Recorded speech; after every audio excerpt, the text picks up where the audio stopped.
Welcome back to Pro Tour, the Lord of the Rings, here in beautiful Barcelona, Spain. Cedric Phillips, Paul Chion, bringing you more quarterfinal action.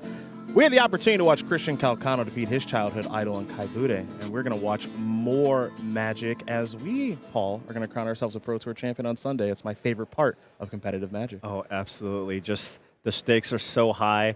And we get to watch Simon Nielsen, who's been on an incredible tear. Yes. Back-to-back top 8s and a top 8 last year as well at a set championship. So that's 3 top finishes within 1 year. Here you do see our top 8 bracket. The quarterfinals on the top. Javier Dominguez looking to defend his home turf against Dominic Harvey. Jake Beardsley, first time at the Pro Tour. One hell of a debut going up against Marco Del Pivo.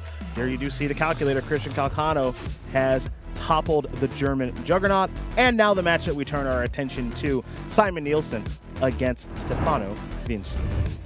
Tron and Rhinos is what's going to be in front of us. You do see Simon Nielsen, those 3 top finishes that have happened for him very recently, on one heck of a tear. For Vinci, just 1 top finish, but could become, a Pro Tour champion this weekend. Nielsen did win the first game of this match. This Tron deck that Team Handshake has brought, Paul, hoo-wee, is it a doozy? Unbelievable. They had something like a 78% win rate or something on day number. One. I think they fell off a little bit at the end, but there were also a lot of mirror matches. Yeah. They just started fighting each other at the end, so somebody had to go down. But yeah, incredible deck with some pretty interesting innovations as well. Well, let's take a look here at game number 2. You'll see that Simon Nielsen does have 4 cards compared to Stefano Vinci's 7. This Tron deck, of course, does mulligan quite a bit because it is looking to put together the Tron lands. That's goal number 1. From there, it doesn't have too hard of a time winning the game. For Vinci, going to cycle a Lorien Revealed to search up an island off of that Fiery Islet. Fiery Islet. Yeah, that's a lot of damage you're going to be taking, but of course not too relevant against the mono green Tron deck. If you're Stefano, though, you have to be at least feeling good that Simon, of course, not only mulliganed to 4, but led with Forest, right? Yes. Leading with Forest means that Simon, at the earliest, will get Tron on turn 4. So we are going to head back over to Vinci, who will play a Breeding Pool untapped. Now, in the last match that we watched, we saw some difficulty with Kai being able to actually cascade into Rhinos.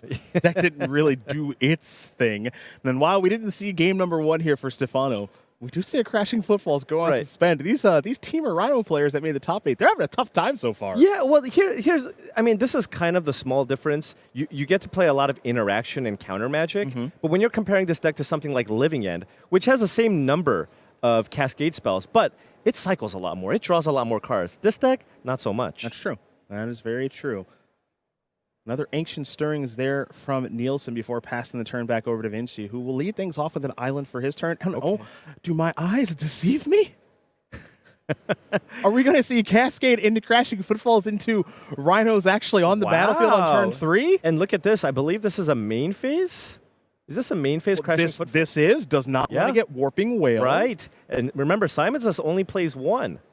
But still playing around it because there's no reason not to. And we saw how good it was in that last match between Calcano and Kai. So, main phase, that Violent Outburst. Instants can be played at sorcery speed after all, and now those Rhinos are on the battlefield. So we're going to head back over to Simon, who does have a power plant on the battlefield and a tower in hand. And I saw a copy of the One Ring as well, so that would be a nice way to buy some time if Stefano doesn't have a counterspell for the powerful legendary artifact. Here come those Rhinos, and this is the game plan for Temur Rhinos against most opponents, but definitely in this matchup, which is get some pressure on the battlefield by turn number 3 and clean things up after that with some disruption and counter magic. Yeah, once you get the Rhinos in play, you're just kind of playing a tempo game. It's like, I have these 2 permanents in play. Everything else I do is just to try to stop what you're trying to do, right? It's like, I'm going to counter things, I'm going to tap your lands, I'm going to bounce some permanents, and I'm going to try to finish you off with whatever I have in play. Well, Simon did play an Urza's Mind, so the Tron is online and played a copy of the One Ring that did resolve. So Simon has protection from everything until his next turn. In the meantime, we are seeing a Cascade here of another Violent Outburst on Simon's end step. Simon will take a look at those cards, and while he does that, Stefano will put 2 more Rhinos onto the battlefield. So that's a lethal board here, but of course Simon does get 1 turn. Stefano does not have Questing Beast, at least in the main deck here, so can't just run that out there. Now, does he have anything like Stomp or Bone Crusher Giant? The D1 ring. Taking a look here, and no. Okay. No Stomps. Okay. So this 1 ring will allow Simon to live for at least 1 extra turn. Players have found some innovative ways this weekend to one-up the protection from the 1 ring with main deck copies of Questing Beast, with Bone Crusher Giant, and a bevy of other cards. Yeah, I saw some tech from a mono-white hammer player in the form of Stern Proctor. It's a 2-mana 1/3 flyer, so when you play out the ring, sure, right? If you play out the ring, you can't pay for the triggered ability. Hopefully I can combo you off before you die. Wow. Hey, whatever it takes, speaking of which. Or Strict Proctor, rather. Well, this is an Ulamog that's going to be countered by Mystical Dispute. Now, that Ulamog is going to take care of 2 of those 4 Rhinos, and now the follow-up is a Relic of Progenitus, which will immediately tap and exile something from the graveyard. This puts Simon down to 4. And now this Rhinos that was on suspend is going to resolve. So we're going to head back over to Stefano. Can Stefano actually cross the finish line here? Because Simon is looking to make it difficult. Yeah, I'm thinking about cards like Fire Ice. Does he just happen to have a couple copies of those? Yeah, because that will get the job done. Here's the attack with the Rhinos that can attack. The other ones, of course, are summoning 6. So Nielsen's going to fall down to 4. Does Nielsen want to put a burden counter on that ring and fall down to 3? It looks like the answer to that question he is has yes. to dig here. Now, remember, Simon Mulligan was able to find Tron, but needs to find an answer. Oblivion Stone, another 1 ring to survive. There are outs here. Oh, has a 1 ring. Mm-hmm. So down to 3. Going to use this 1 ring here to draw a couple of cards, and probably just has to fire off another one unless he can find something like an Oblivion Stone. So there is the activation of the current 1 ring. Second burden counter placed onto it. So 2 cards coming here for Nielsen. And Paul, as you mentioned, it looks like there is another copy of 1 ring in the hand to give Nielsen a little protection, perhaps. Yeah, now not sure what else Stefano's working with here, but if he had something like a Force of Negation, would be able to close this game out. And this is one of the things that makes playing against Rhinos a little bit difficult, is because you think of this deck as just kind of a cascade deck with interaction, but they have a lot of interaction. Yeah. They have cards like Subtlety, they have Force of Negation, they have Brazen Borrower, Mystical Dispute. They have a lot of different ways to interact with you when they have mana up like this. Right. Yeah, that's the thing. I mean, basically, you just have the shell where you go, hey, I get to play the 4 Footfalls and the 8 Cascade spells. Everything else, you can just play counter magic that does not cost 2 or less, because that's the only deck building constraint, right? Because of all the Cascade spells that you have. Yeah. So the evolution of this deck over the past couple of years has been very, very fun to watch, as you're going to see a Fiery Islet get sacrificed there in response to the 1 ring. Whatever Stefano may have been looking for, I don't think he found it. So this 1 ring is going to enter the battlefield. Going to sacrifice this Relic of Progenitus with a mana or 2 floating. Will Simon? This will buy Simon an additional turn, but still needs to dig here to find an answer for the army of Rhinos on Stefano's side. And now here's a sphere of the chromatic variety. Looks like 1 green mana is floating. New card coming. Oblivion Stone. There it is. All right. All right. There it is. And now I don't, now that Simon's at 3, it's really tough to go down to 2, because that puts you in fire range. Yes. So I don't think we're going to see an activation here from Simon Nielsen with that 1 ring. Now remember, there is a green mana floating, and now it looks like Simon is tapping a green as well. So this will mean that no mana is floating to cast a Sylvan Scrying. Okay. And it looks like the Scrying is going to resolve. So perhaps it's time for another Tower of Power. Got lots of mana. Oh, it's actually time for an Urza Saga. Okay. This is an innovation by Team Handshake. They're playing a couple copies of this card this weekend.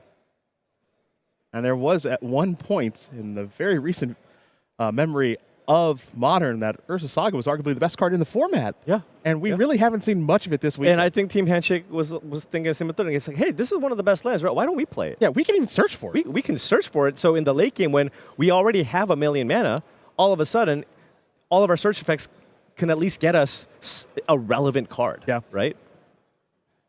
The follow-up there was an Oblivion Stone and a passing of the turn. Of course, no attack there from Vinci because of the protection from the One Ring. And now Simon does have access to the instant speed activation here on the Oblivion Stone. We'll pass with mana up. Curious to see what kind of interaction or disruption Stefano has. I will also note here, too, partner, if you take a look at Stefano's lands, there is a real lack of red mana over there. Right, sacrifice the Islet to find some action. But this also means that he doesn't have the ability to play Violent Outburst end of turn, doesn't have the ability to cast Fire. Mm-hmm.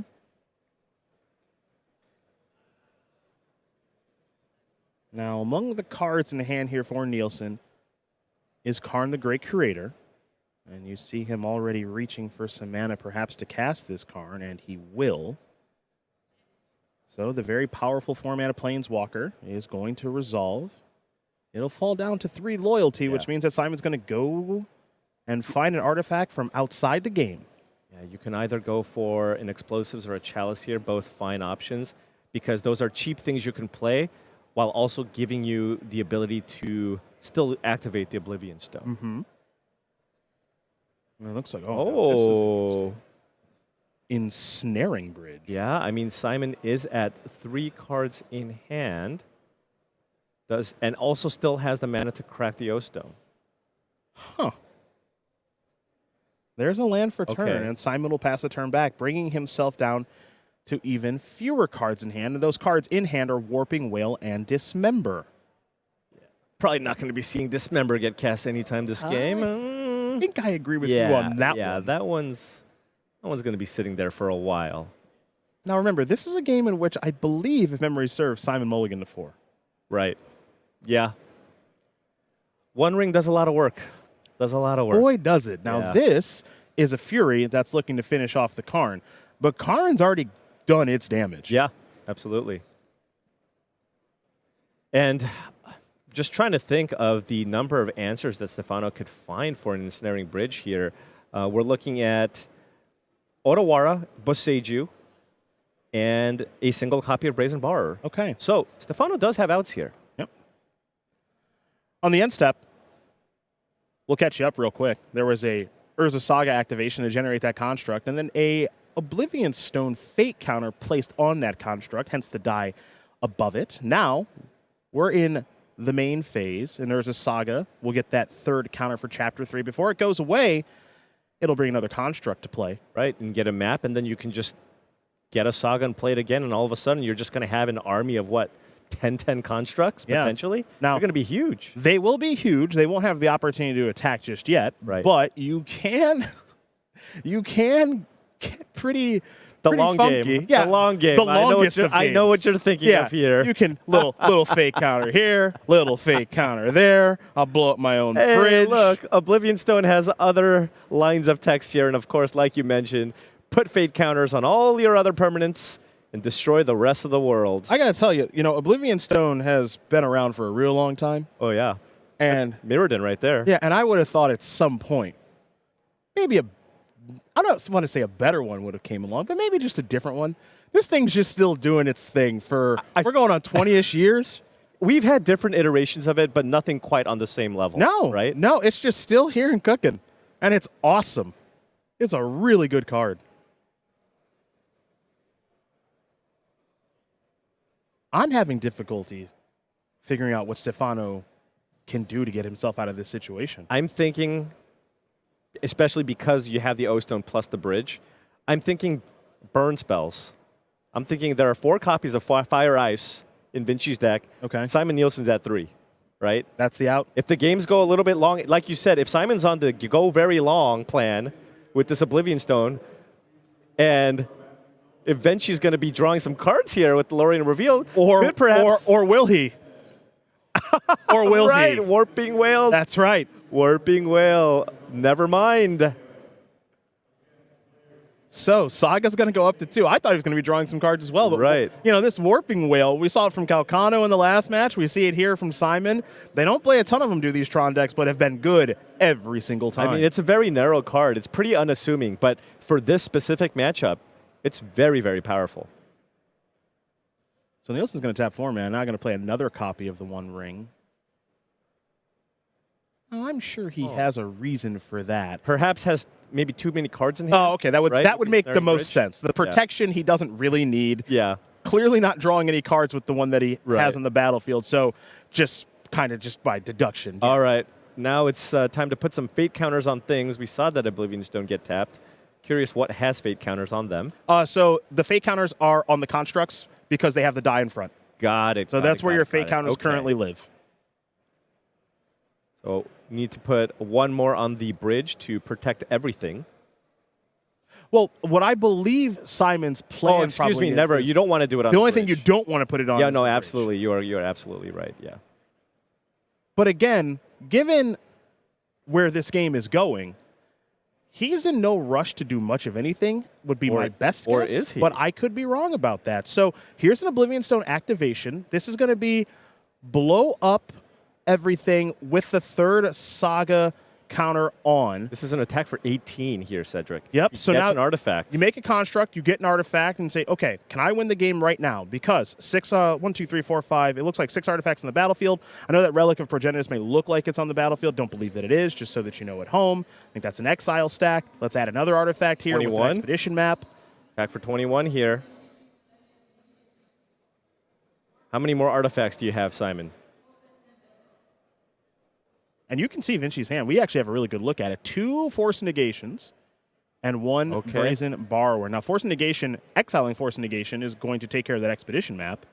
This is lethal, right? Well, no. This is an attack for 1, 2, 3, 4, 5, 6. That's 18. 18. You have to bounce it. Stefano was 1 mana short. If he had 1 more mana, we would have won the game. Could have bounced and then cast the Borrower and won the game. Yeah.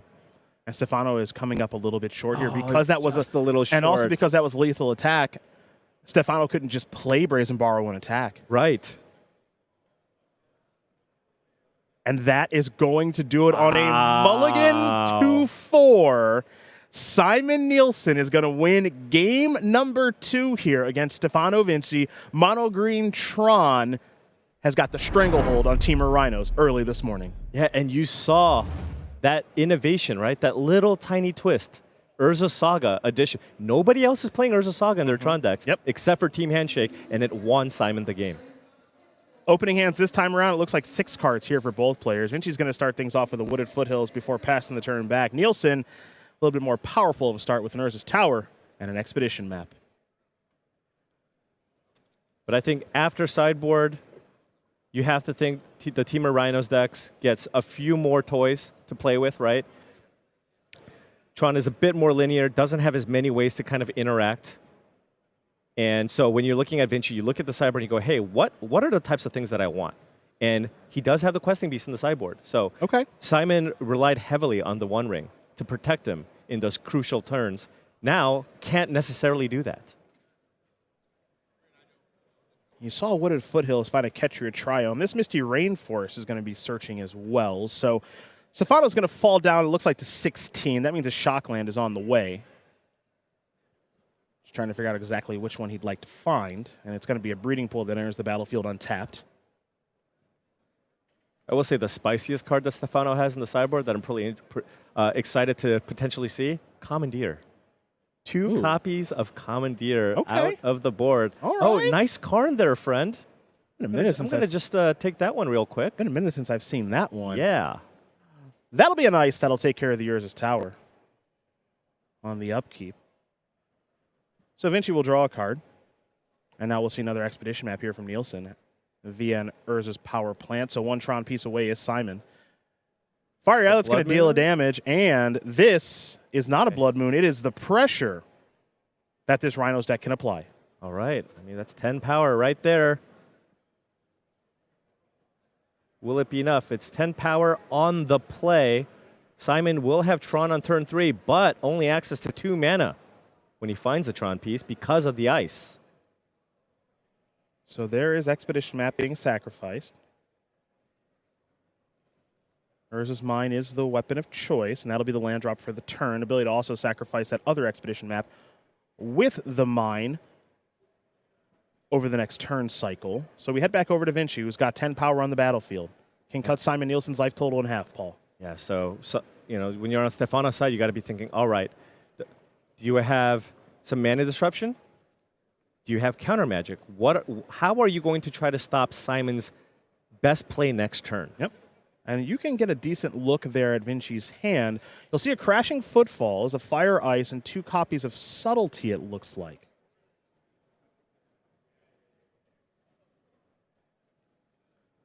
Crashing Footfalls will go on suspend. And that other card, I think is the most important of the bunch, didn't get a great look at it the first time around, but certainly did on the second, and that was a Force Negation. So it's a very, very good hand there for Vinci. Right, so you have all your angles covered, right? You have Force of Negation for the Oblivion Stone, and then you have the Subtlety for a potential Wormcoil Engine, right? Not only that, Stefano, I believe, has an Ice for the Tower. So that means Simon, at best, will only have access to 7 mana next turn. And you see, with that assumption and that cutting of mana, that means probably only 1 spell. Right. And as we know, Vinci can handle 1 spell. Yeah. Yeah, 7 mana means you can't play 2 copies of the One Ring, right? Even if one of them gets countered. Yep.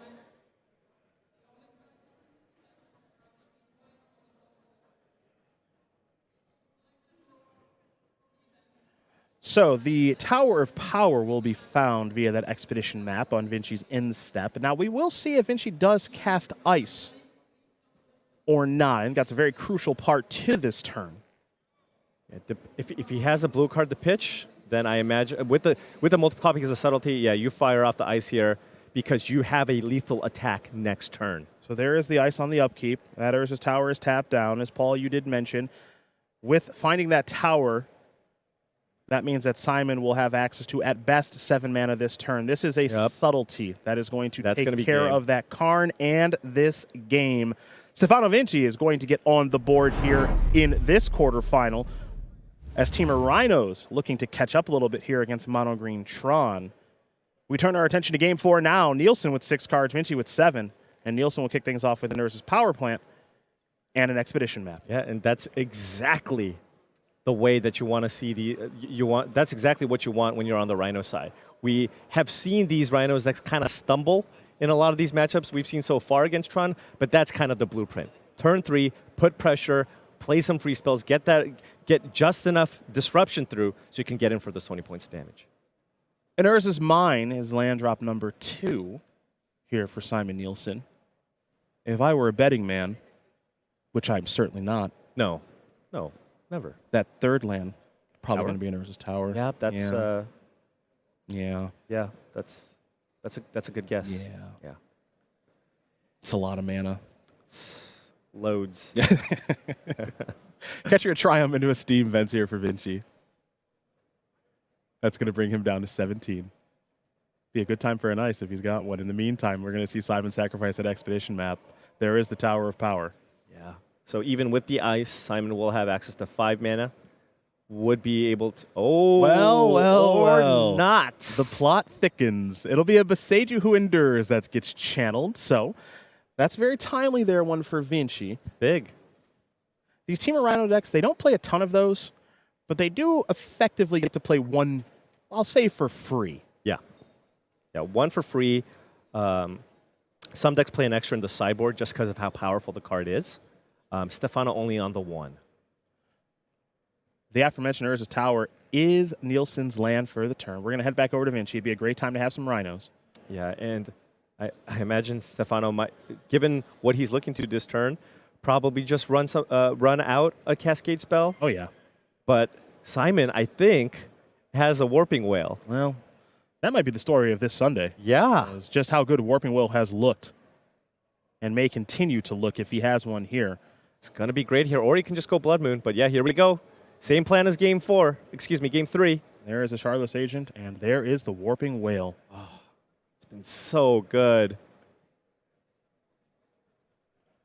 Now, Vinci does have a pretty good hand. You mentioned Commandeer, Paul. Oh, no. That is there, but I'm not going to talk about Commandeer anymore. I'm going to talk about 8 mana. Tron. All right. So Simon, like you did mention, has to be mindful of potential Commandeer. Oh, interesting. Oh, The Stone Brain. that has come in straight from the sideboard. Okay. You name Crashing Footfalls, it turns off all of Stefano's Cascade spells. It does do that. Could name Blood Moon if you think you don't have an answer for that. So a lot of decent choices here. Is this worth forcing? Very, very interesting. Now, again, Vinci's hand, you do see the Commandeer there. There is a Force Negation among other options, but this Stone Brain is resolving, and it is naming a card. So we will find out here what it is naming just a second, and it is going to be Crashing Footfalls. The one from the graveyard is exiled, so we can shortcut that and know that that's being named. And now Nielsen's going to write down the cards, and we'll say them aloud. Yeah. It is a Commandeer, a Force Negation, an Otawara, Soaring City, a Mystical Dispute, and a Brazen Borrower. So, Paul, let's talk about the implications of this. With no more Crashing Footfalls in the deck, that means the clock that this Rhinos deck provides is significantly slower now. Oh, it's a Cascade deck, and you have no Cascade targets, right? So now all of a sudden you're looking at Shardless Agents only doing 2 damage. Mm-hmm. We did see 2 copies of Questing Beast get boarded in, so he's going to have to rely on that. Okay. There might be some number of Murktide Agents, but it's been. The clock was just been significantly shortened, and now Simon can no longer have to worry about things like end of turn Violent Outburst. Yep. It's just not going to do anything. Now, if we try to spin a negative into a positive, if you're rooting for Vinci at home, okay, Shardless Agents, that's a blue card. Right. That's a blue card for Subtlety and Commandeer and Force Negation. That's probably the best it's going to get now. Violent Outburst, I don't got much for you. Yeah. That one's not going to do a ton. That will be a total blank. Here is an Oblivion Stone via Urza's Tower.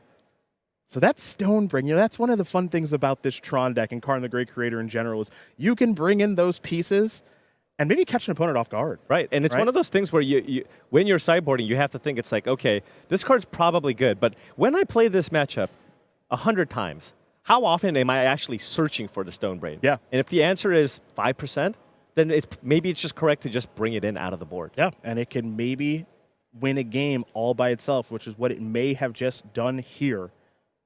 As those Crashing Footfalls are long gone, folks. I will say, it will be probably tough here for Simon to run out Karn here, given that Simon knows that Stefano has the Commandeer. Because we saw how powerful Karn the Great Creator is. Sure. Right? Yeah. Against the Tron decks. We've seen these Tron decks nearly concede because one person has a Karn in play. Yep. Right? It just shuts off all of your artifacts. Well, Shardless Agent, you've got a lot of work to do. All right, but Simon might be here on Plan B here, or maybe it's Plan A, who knows? Urza's Saga in play. Well, we saw just how good it was earlier in the match. It could be just that good again. Oblivion Stones, plural on the battlefield. One does have a fate counter, one does not, here for Nielsen.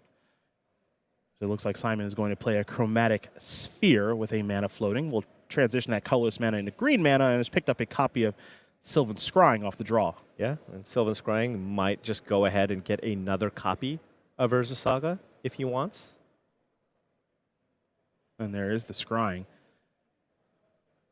We'll see if this does resolve. There's no guarantee of that, of course, with Force Negation in Vinci's hand. Right. Could also get a Boseiju for potential Blood Moons off the top here from Stefano. And there is looks like a hard cast Force Negation. Yep. And it is. And definitely not playing the Karn. Oh, I think Simon's position is pretty good right now. Doesn't have to do too much of anything. You see Simon starting to go through those cards on that little board that he has. Just crossing those off. These are the cards I know about. These are the cards I don't. And these are the cards that are long gone. Dispute, Commandeer, the notables. And that was an attempt there from Simon to create a construct via the Urza Saga to block that Shardless Agent, since that construct would be a 3/3. And Petty Theft is going to bounce that. So the Agent's going to come through there for 2 more points of damage, and Nielsen's going to fall down to 14. Yeah, but Simon, we saw him do this in the previous game. He's just going to do it again. Make a construct, get an expedition map most likely, and fetch out another one. Yeah, this little Saga chain that Team Handshake has put in this deck, very interesting addition. Yeah. And when the games get kind of ugly like this, where there's nothing else going on, just having that added value from a land, yeah, So powerful. So there is the Saga. Searching up an expedition map, tap that Tron piece, go get another Saga, play that Saga. We're on Chapter 1. Chapter 2 and 3 will be here soon. We've got some fate counters coming in as well. Yep. And this kind of goes to show you with what Team Handshake has done with this build of this Tron deck that there are no sacred cows in deck building. When I saw their deck list, they cut a Sylvan Scrying, which I thought was impossible in this deck. -1 Sylvan Scrying, +1 Talisman. Yeah. Right? I thought that was crazy. They cut 3 Chromatic Stars. They're only playing one of those. I thought the deck started with 4 stars, 4 spheres, 4 Scrying, 12 Tron pieces. No. Not anymore. Apparently not anymore. not. You're going to see a lot less stars I think so. in deck lists. Yeah. And it's interesting. I mean, but at the same time, it's Team Handshake, right? So you're going, okay, they had great reasons for this. My brain doesn't understand it. Yes. Right? Yes. But I'm sure they have good reasons for all the decision points that they had for this deck. Brazen Bar was going to come across. There will be no more attacking on the ground for Charlotte's Agent, as Vinci has knocked Nielsen down to 11. Subtlety among the cards here in Vinci's hand. That we know about that Commandeer, that Mystical Dispute, as does Simon Nielsen. Yeah, and Stefano, if he wants to race, could play out the subtlety, but of course the Oblivion Stones kind of prevent that from happening. If Simon feels like his life total is in danger, can just pop one of these 2 stones he has in play. Mm-hmm. This is a potential attack for 4, given that the Urza Saga is in play. Yeah, so that construct does come across, and you see the Charlotte's Agent very quick to block. So we're going to head back over to Vinci. Brazen Borrower, Yeah? take me home. Think you can go down to 8. Does Simon want to preserve this life total here? He's thinking about blowing up that Oblivion Stone that doesn't have a fake counter on it, but he's going to take 3 more and fall down to 8. Yeah, because this turn you want to make another token, then put a fate counter on the token. Actually had the mana to pop the stone still if you wanted. Mm-hmm. Like, do I want to pay to put a fate counter on all my stones? Sure. Sure. Yeah. Why not? You got extra mana lying around. Yeah. They all have protection from Oblivion Stone. Nielsen will draw a card. Chapter 3 here on the Saga.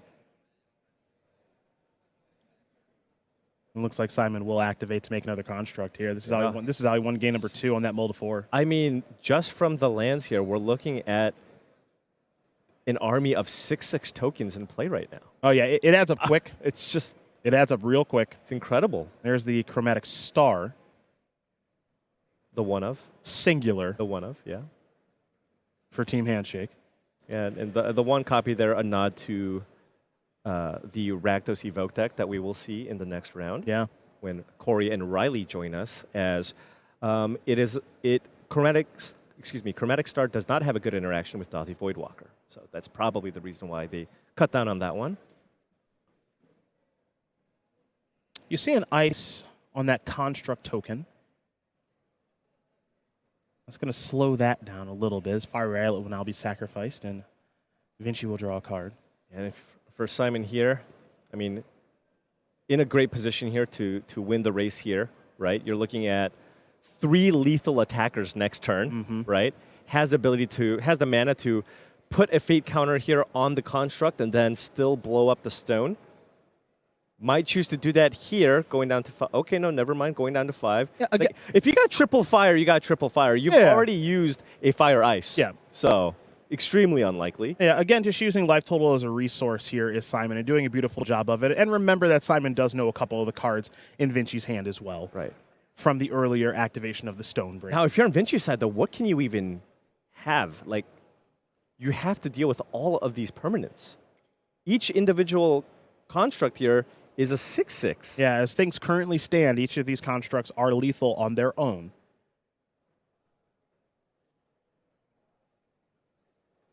Now, I'm curious if Simon can add anything to the battlefield. Will he? Yeah. Also, but has to be mindful of the Commandeer. Yep. That's still going to be on his radar the entire time. I think that's part of the reason that we haven't seen him cast a Karn the Great Creator. It's like, all right, you know what? I'm just going to attack. What do you have? I have a hand. Nothing. To shake. That's what I've got. Simon Nielsen, a member of Team Handshake, with Handshake Tron. Gonna win this match over Stefano Vinci 3-1. It's been a Tron weekend here in Barcelona, Paul, and it has worked itself through Rhinos once again. And we're going to see another Tron matchup here in the semis, because in this part of the bracket, we have Christian Calcano, who's going to be going up against Simon Nielsen. We saw that matchup before. Pretty much just a mirror. They had a lot of fun. It's all about who's going to put down that card. A very, very impressive run for Simon over the past handful of tournaments. Will Hall is going to chat with him right now. Simon Nielsen, you've just locked up your top 4 position in this Pro Tour.